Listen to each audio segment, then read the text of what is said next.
Hello, and welcome to the Practice Marketing Podcast, highlighting successful strategies from North America's fastest growing clinics and experts so you can learn from their wins and power your practice growth. Hi, I'm your host, Neil Trickett, CEO of Practice Promotions, and today we have the best guest we have ever had on the podcast, none other than my wife and co-founder of Practice Promotions, Amy Trickett. So welcome, Amy. Hey, so happy to be here today. All right, this is going to be a special episode because this month we're actually celebrating 15 years since we started Practice Promotions.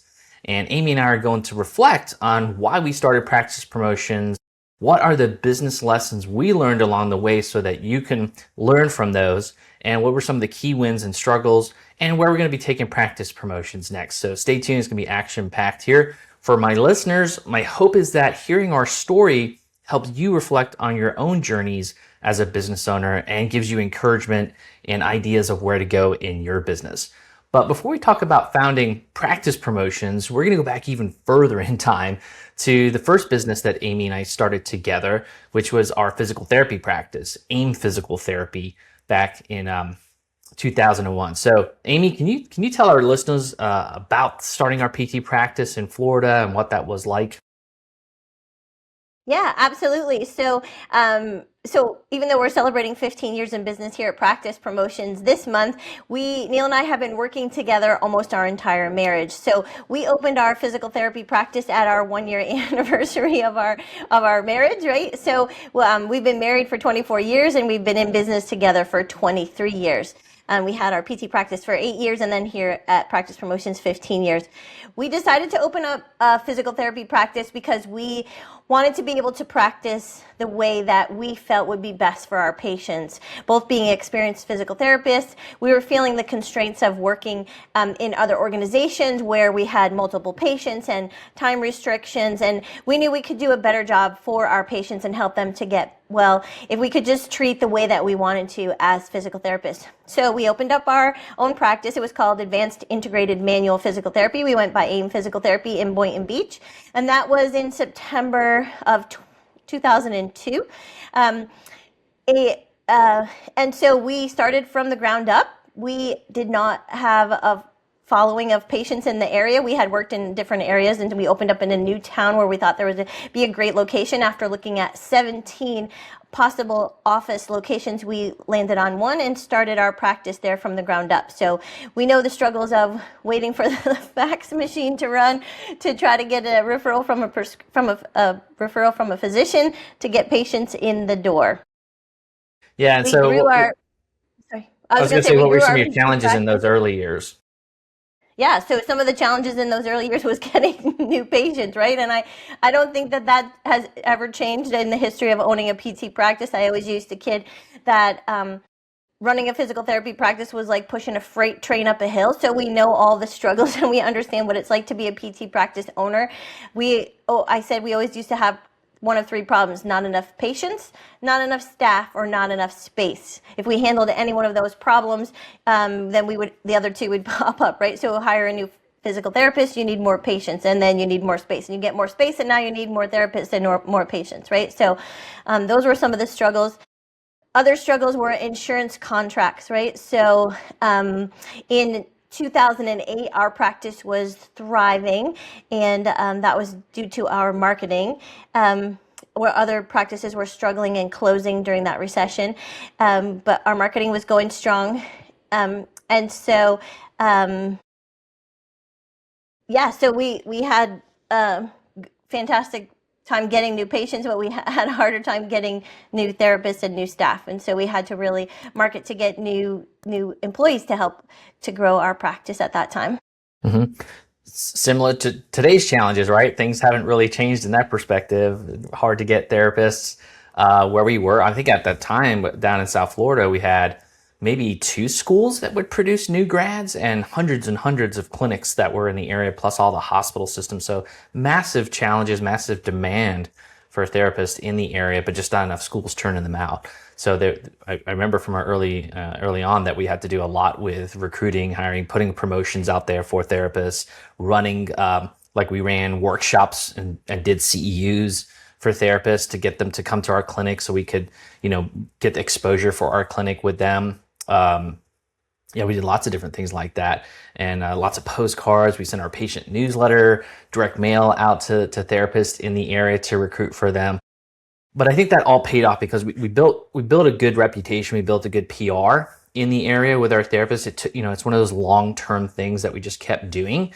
And so I know that when we were ready to sell, one of our PTAs dropped out at the last minute right before we sold the practice. But it was crazy coincidence because within that 1 or 2 weeks during that time frame, we had 2 to 3 therapists come in asking if we were hiring, and so we're able to give that to the new owner who's going to be taking over the opportunity to interview new therapists and to start with them. So I think that just goes a long way of a lesson learned, is that recruiting is a short-term burst, but long-term game to play, and that you have to constantly be promoting and recruiting your business to therapists in your area to become well known, so that when you do need to hire, you have the burst, you have the opportunity to really push to get people attracted to you. And it's bigger today than ever has been, but I think we went through those challenges because of our location, the competitiveness of South Florida in recruiting for therapists.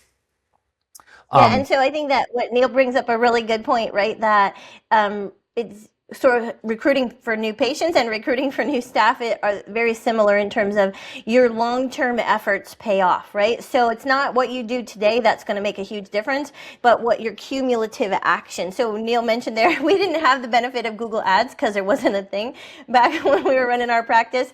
And so we were doing direct mail postcards to the therapists that lived in our area, and also mailing out our practice newsletter. So when therapists we would bump into them around, at conferences, or they would come to interview for us. They already knew a lot about our practice because they were getting our print newsletter on a monthly basis. And those PR actions, talking about our staff and our activities and our community engagement, those kind of things on a continual basis lets people know about you. And you never really know who's sort of happy in a job or going to make a move, or moving to a new town, wants to buy a house, wants to work closer to home.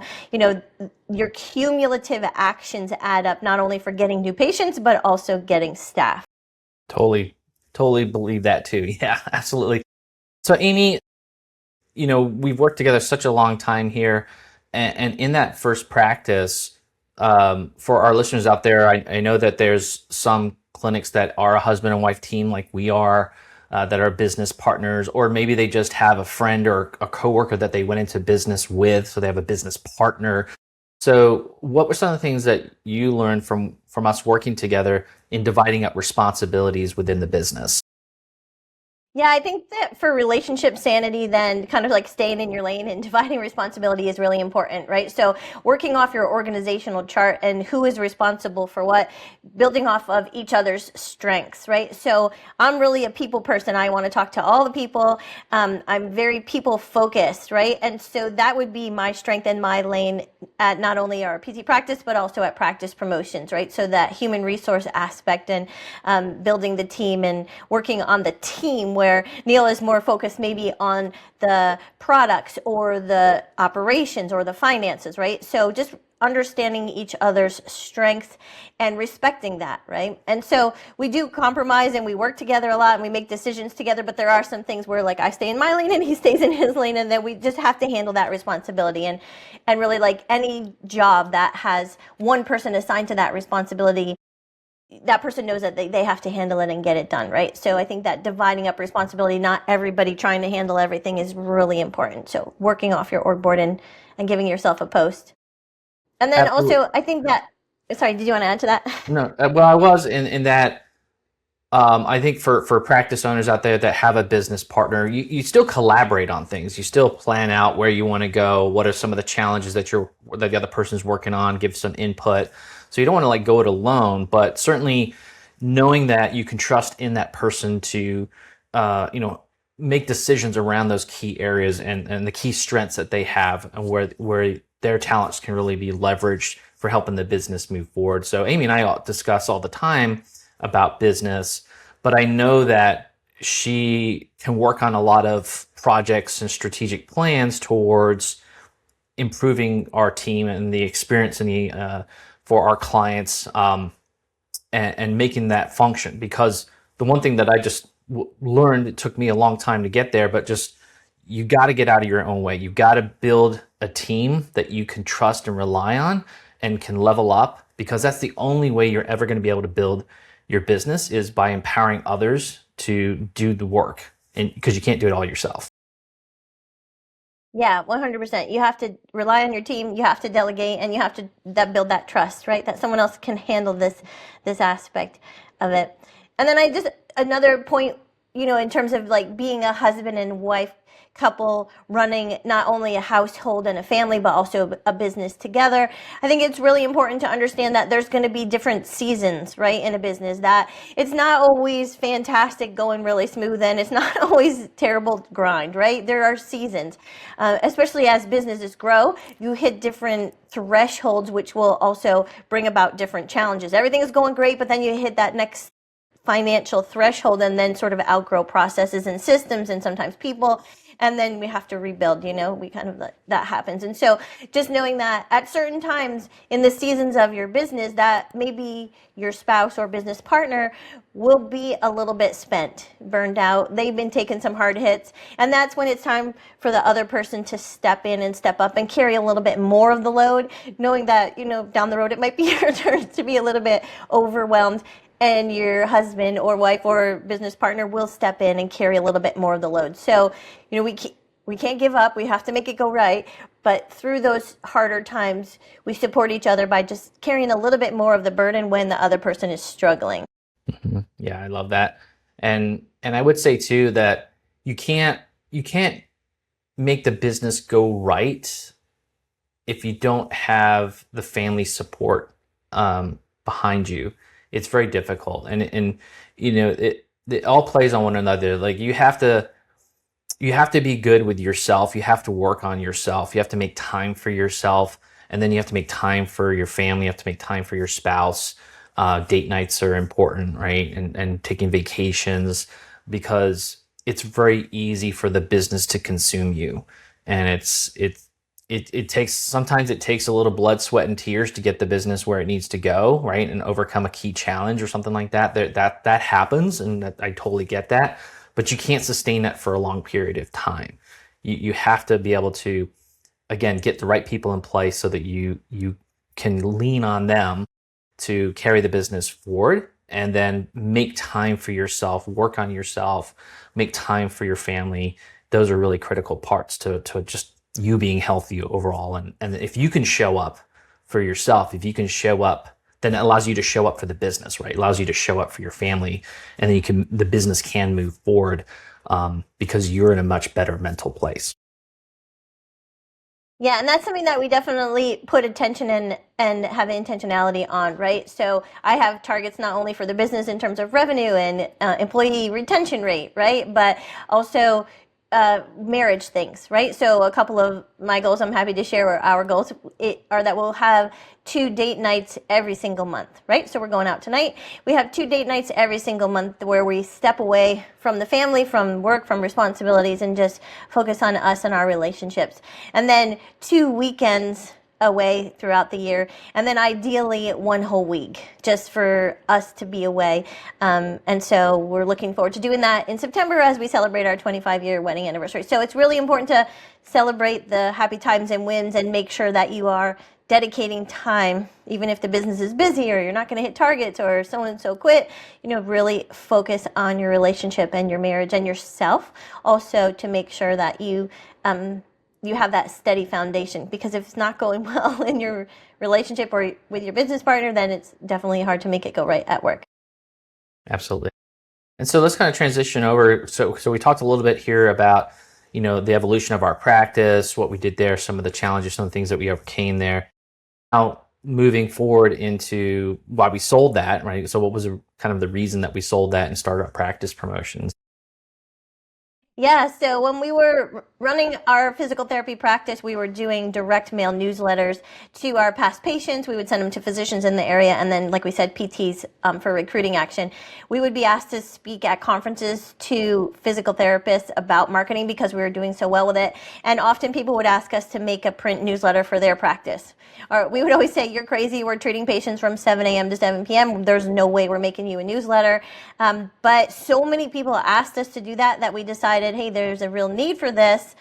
let's start a business to create custom marketing for PT practices. And so that's what we did on New Year's Eve of 2010. We sold our practice to start Practice Promotions. And Practice Promotions started initially with just print materials. We were doing custom newsletters that we would create, print, and direct mail out to our clients, to their past patient list of physicians in their area. And it was started out of our home. Neil would work in our bedroom at his desk, and my desk was the vanity counter. So, it started small. And so if I had to take client calls or do sales calls, I had to work in the garage, and we had 2 kids with a nanny. It was a little bit crazy getting started, but it has grown and expanded now to a large team, helping many practices across the US and Canada with their marketing.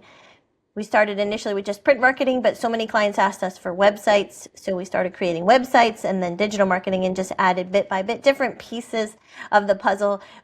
Each product handles a different area of marketing, keeping in contact with past patients, getting new patients through Google Ads, and driving business to your website. Mm-hmm.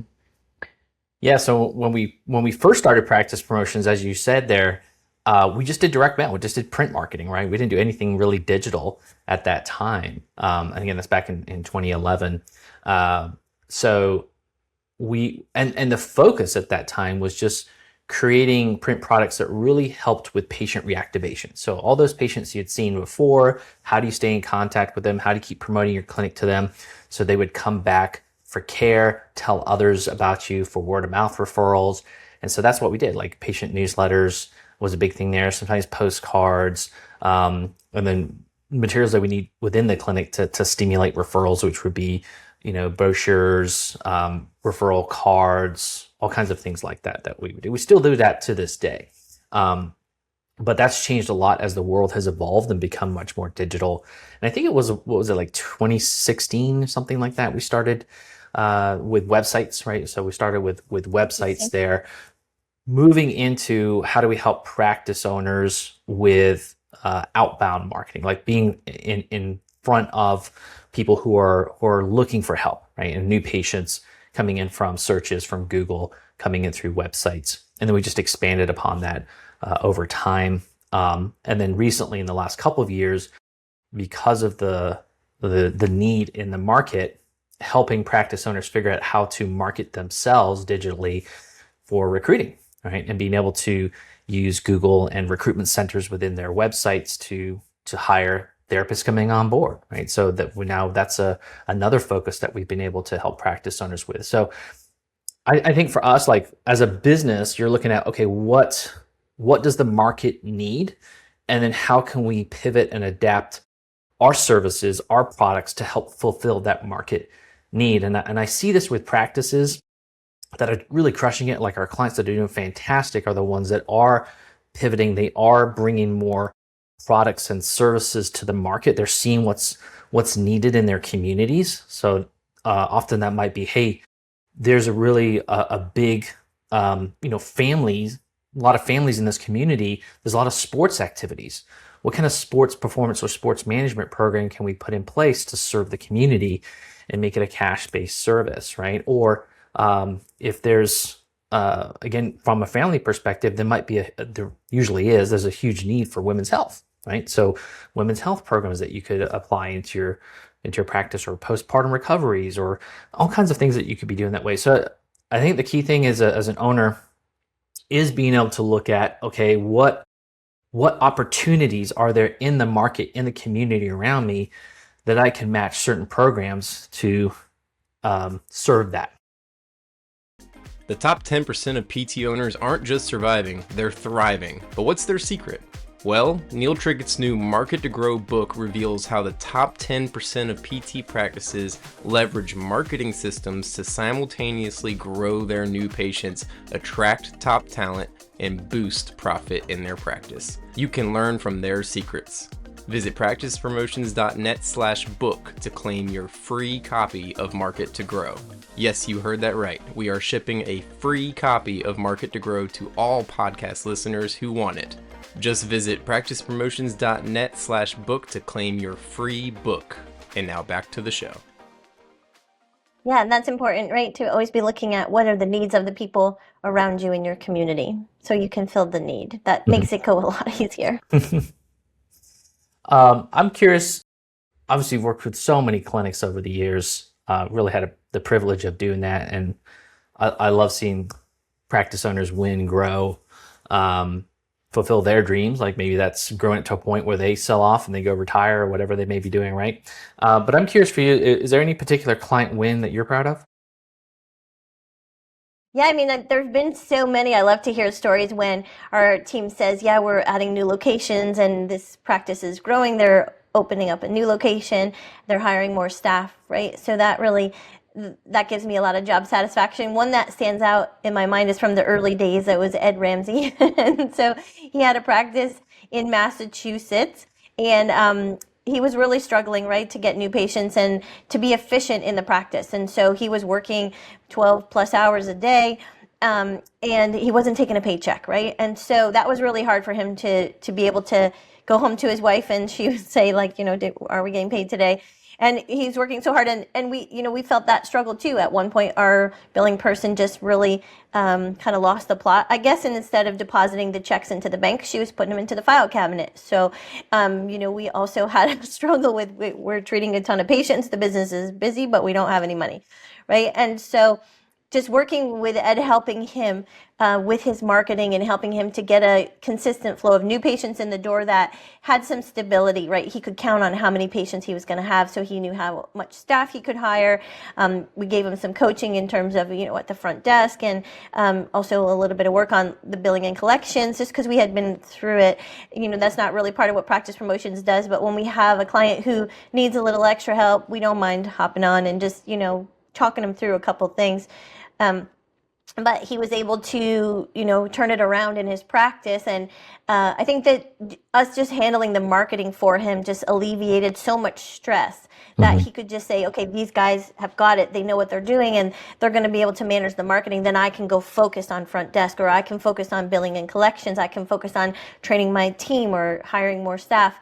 And getting the practice up and running efficiently, so that he was then successful and eventually was able to sell it for a good rate and a profit. So that was one great success story for me that kind of like helped this practice turn around. Yeah, I love that. I remember Ed too.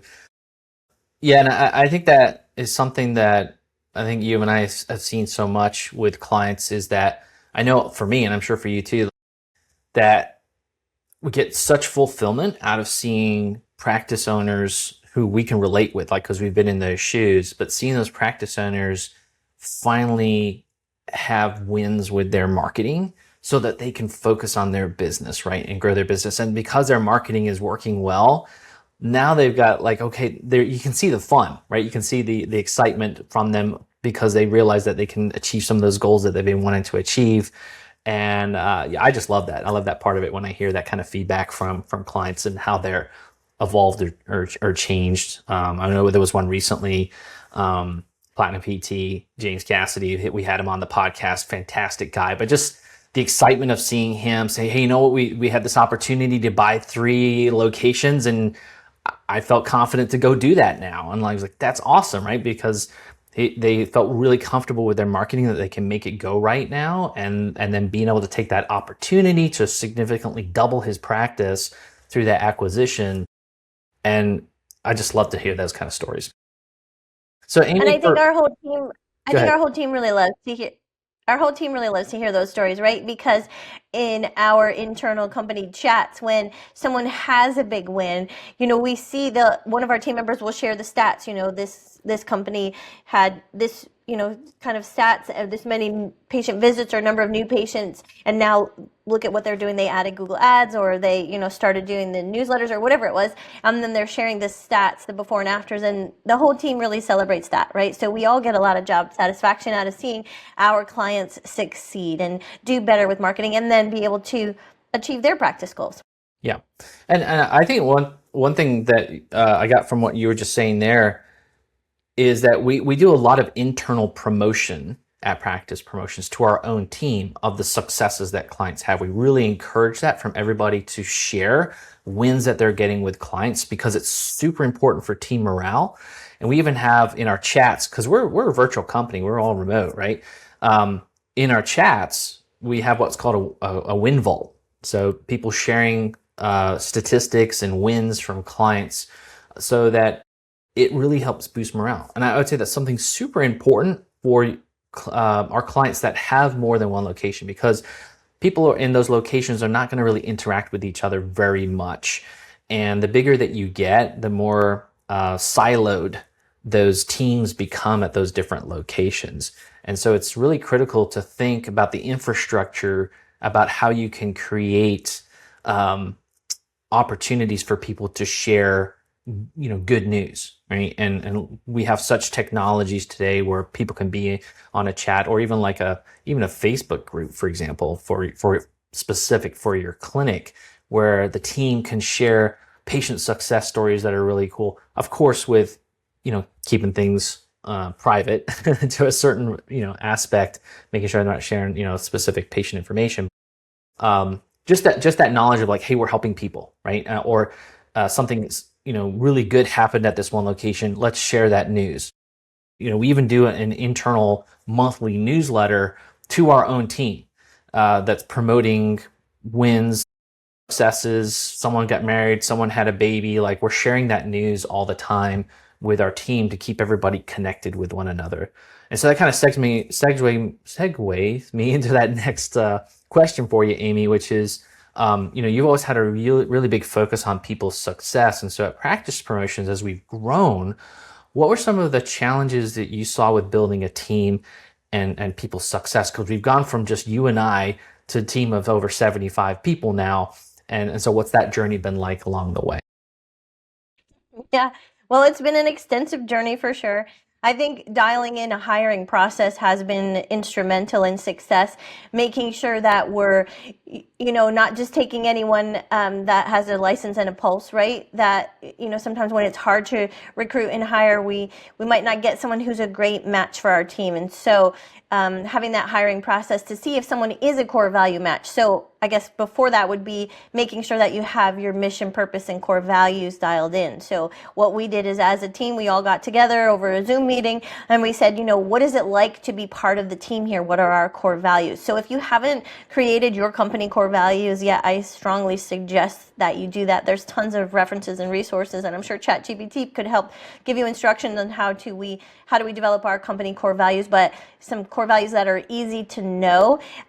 Because we recruit to our core values, we hire to our core values, we train and teach and fire to our core values, honestly. So if someone's not really a good match for our team, they might be a fantastic SEO person or a fantastic copywriter, but if they're not a good core value match, then they're just not going to be a good fit on our team, right? So implementing core values, having a dialed in recruiting and hiring process, and then just really continuously growing the team is important, not just in size, but also in skill level. All of our team members are working on professional development all the time, kind of like how in PT we need CEUs every 2 years for our license. That marketing, and especially digital marketing, is evolving all the time. I'm sure we're all experiencing it this year with the AI. We all need to be building skills. And so kind of thinking ahead to what leadership positions will we need and how are we growing people to be able to step into those roles when the opportunity presents. Mm-hmm.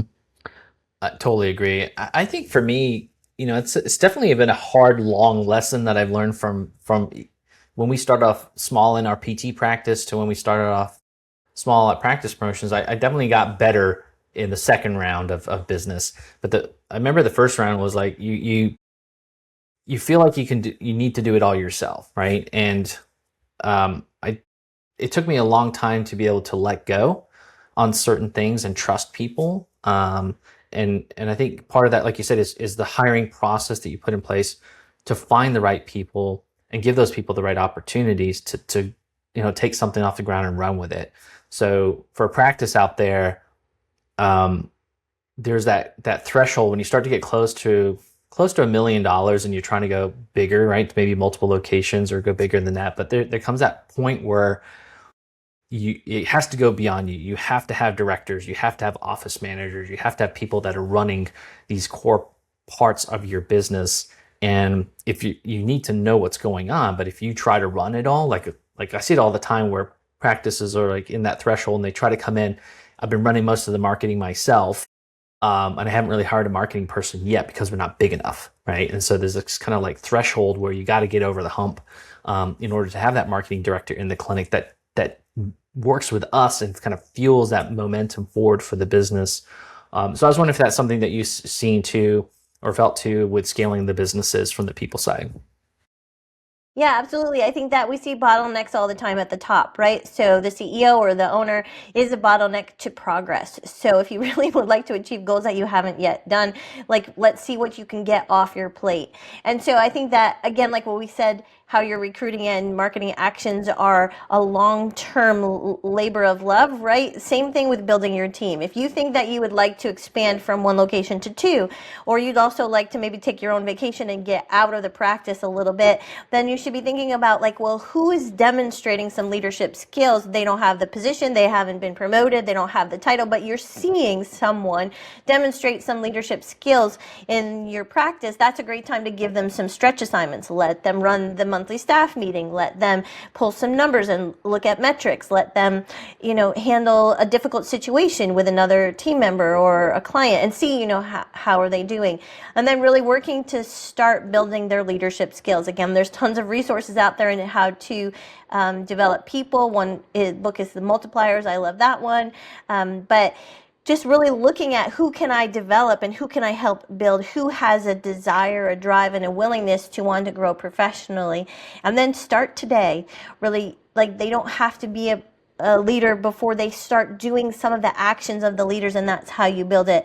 By giving them a few little of your tasks to do, that frees you up a little bit to get some higher level work done and gives them a stretch assignment, an opportunity to grow and learn. Mm-hmm.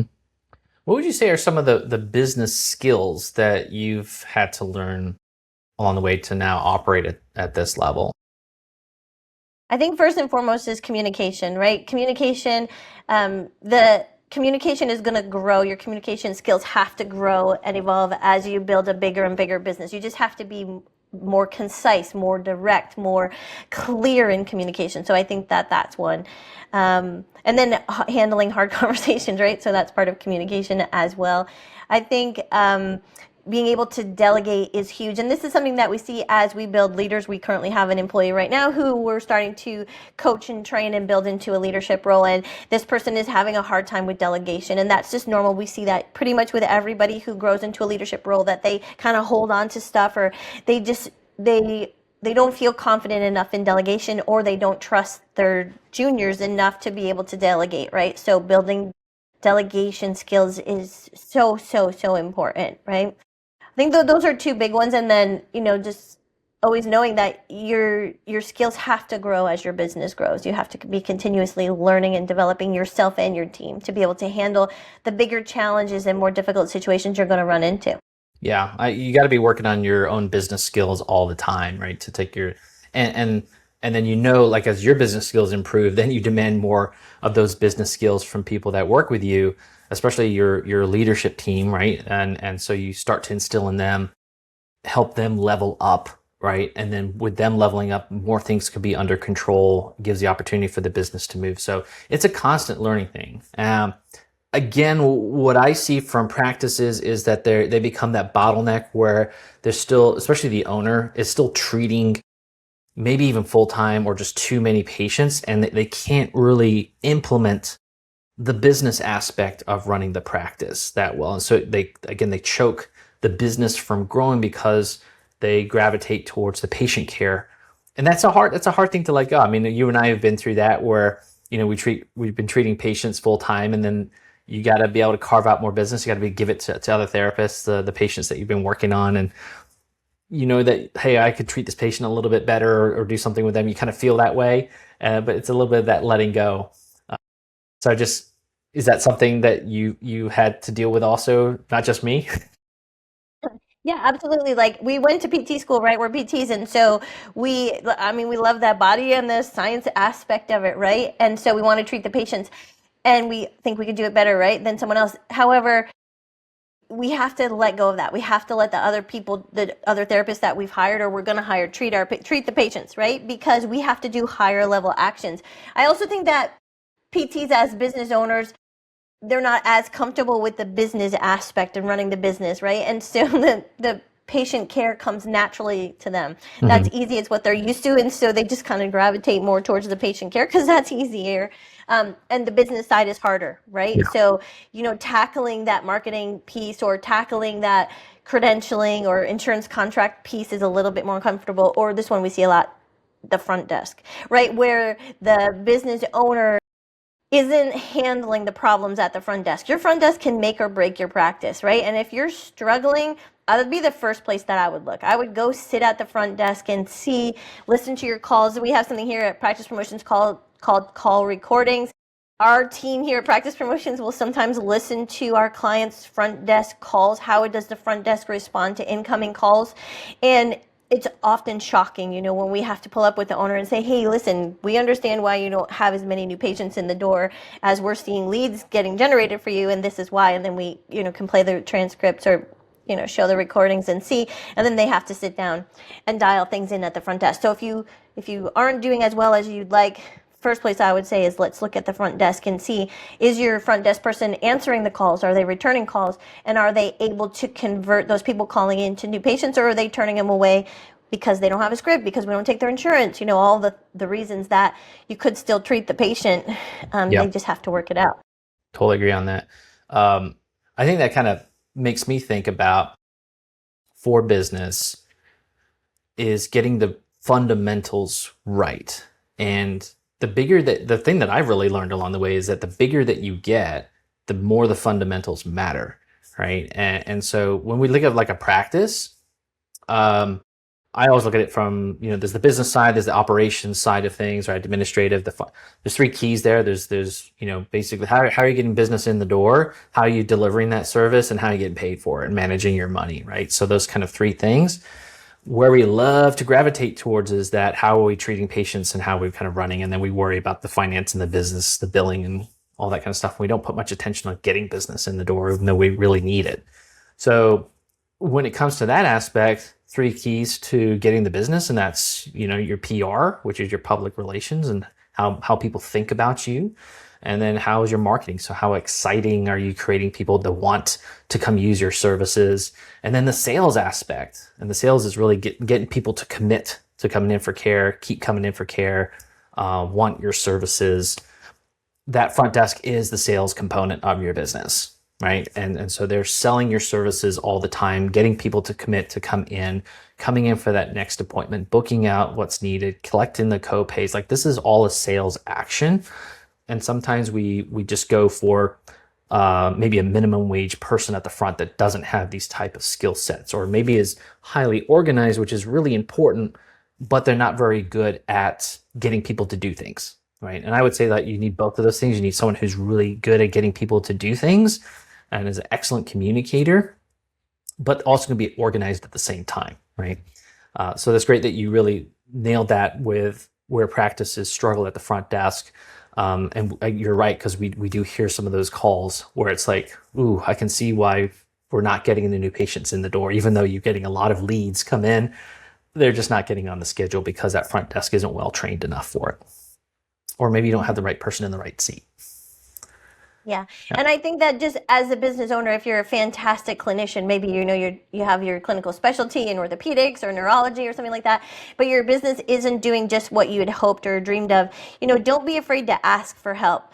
Neil and I don't claim to be the experts in everything. If you ask me to do SEO, I do not know how to do that, but I got this great team that does know how to do that, right? And so just realizing that you have limitations and that you're not going to be the expert in everything, and then reaching out and finding someone who can be the expert in that. And really, that's one of the reasons why we love working at Practice Promotions and why we started it, right, is that we could help a certain number of people get better on our treatment tables between Neil and I treating, all day in our practice.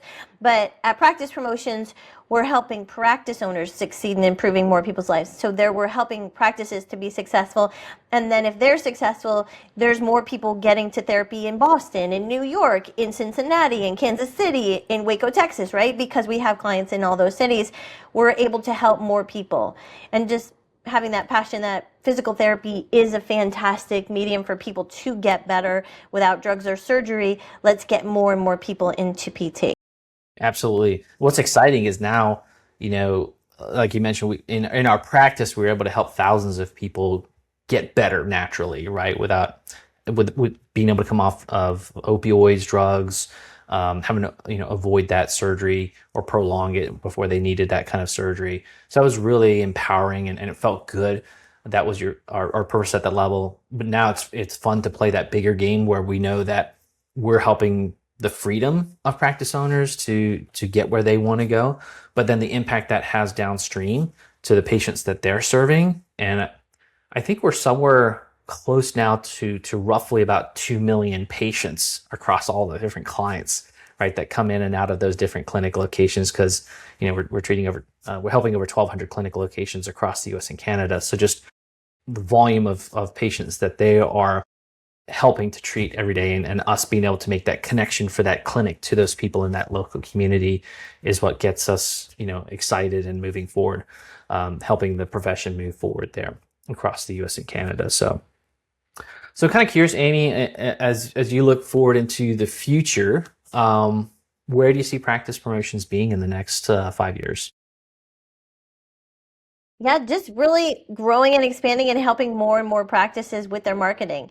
That really gives us our job satisfaction, helping the practices to have success with marketing. So they're not just throwing money down the toilet, that they're not just throwing money at Google Ads and not getting a response from it, right? So helping our team to build their skills so that our clients can get the very best results and hire more PTs and have more locations, if that's what success looks like to them, really. So just connecting with physical therapists and their practices, being here as a resource for them, handling one big aspect of their business for them, the marketing side, and helping them to help more patients to get well across the US and Canada. And maybe we'll look into, other countries in addition to that as we grow and expand.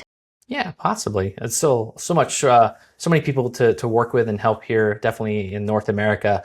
For me, one of my big visions and goals here to help the profession is to go beyond just the insurance model. I'm a firm believer in the hybrid model for clinics.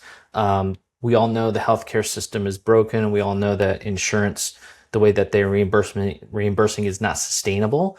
We have to be able to help our public and go direct to our public, go direct to the consumer, bypass the middle guy, right, which is the insurance company.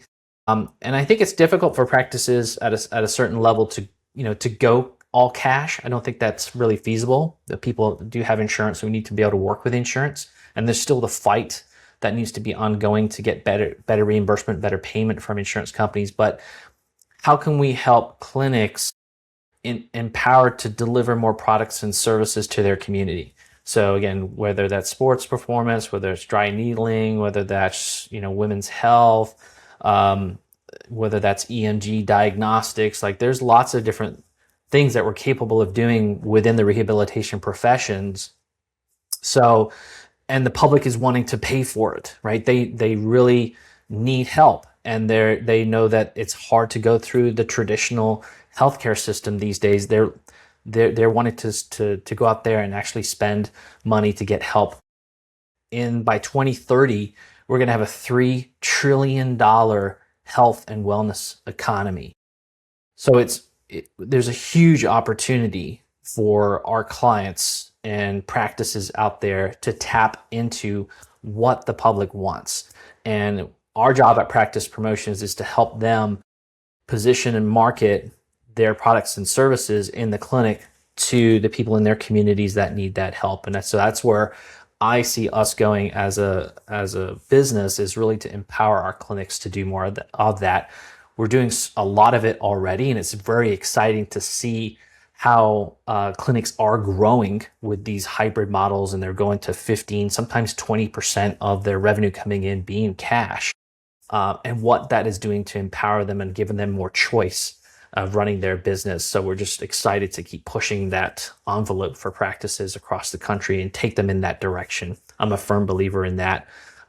That's going to allow them to then be competitive for recruiting, to bring on top talent. That's another area that we're putting a lot of focus into. It's going to be a problem for decades to come, the shortfall of especially physical therapists and occupational therapists. in North America. So it's a fight for talent. You're going to have to market really well your clinic to stand out. That's again where we're going to put a lot of focus for our clients to be competitive, to attract top talent. So building their ability to get new patients and cash revenue, but then also being able to help them attract the top talent to serve those patients within their clinics. That's a big focus for us. And then of course, the world is rapidly evolving and changing with AI. So we're doing a lot of work right now with how we've empowered clinics with AI search through ChatGPT, through Claude, through Gemini and Google AI overviews. So our team is busy at work leveraging AI for marketing for our clinics, and that we know that's just going to be a rapid change here over the next 5 years. So that's where our focus is too. Empowering clinics with AI through their marketing and the new AI searches, the way that people are behaving in terms of how they're looking for help out there online. So Amy, we've covered a lot of great stuff here today. You've given us a lot of great insight into what not to do in business and what to do and what to focus on in growing a business. Just curious if you have any final thoughts for our businesses, our practice owners out there in our audience. Yeah, I just want to thank physical therapists across the country for doing the great work that you're doing and helping people to get well, right? You have gone through so much schooling, and you're undertaking a huge challenge to help people to get out of pain, to get back to what they want to do with their life. So thank you for that. And just know that you're not going it alone, that there's lots of help out there for you. We would love to hear from you. I would love to hear your story of your practice. It humbles us to hear what all the fantastic physical therapists across the country and in Canada are doing as well. And so, yeah, just really thank you so much for being here with us as we celebrate our 15-year anniversary at Practice Promotions. Go out and celebrate your milestones and the great work that you're doing. Love it. Thank you so much, Amy. And thank you for being a fantastic business partner and, of course, life partner. So blessed to have you in my life. And I would not be where I am today. We would not be where we are to get today in business, and we've given ourselves and our communities and the impact that we've had on our communities. It's been a fantastic journey. I'm very excited for all the rest of the journey that we're going to create together. So that's my wish for everybody in our audience, that you can have and create with. If you are working with your spouse to move your business forward, to move your family forward, to move your relationships forward. If you're working with a business partner, the same thing, where you can collaborate together and learn those business skills, move your business forward. So that's my wish for you too. So thank you for celebrating with us here today. I hope you got a lot out of today's podcast, and I'd love for you to continue to follow us. So go ahead and hit that like and subscribe button on our podcast. Check us out on YouTube, where all of our podcasts are too. Also on practicepromotions.net, our podcast is up there, so you can listen to all the different episodes, as well as get tons of free downloads and marketing tips and resources, as well as our awesome free marketing kit, where we just revamped. You want to get that. So this is Neil Trickett from the Practice Marketing Podcast, wishing you much success in your practice. A free way for you to support our show is by leaving a 5-star rating and review on Apple Podcasts. It's a chance for you to tell us what you love about the show, and it helps others discover it as well. Just scroll down to ratings and review on your phone and click write a review. Thanks.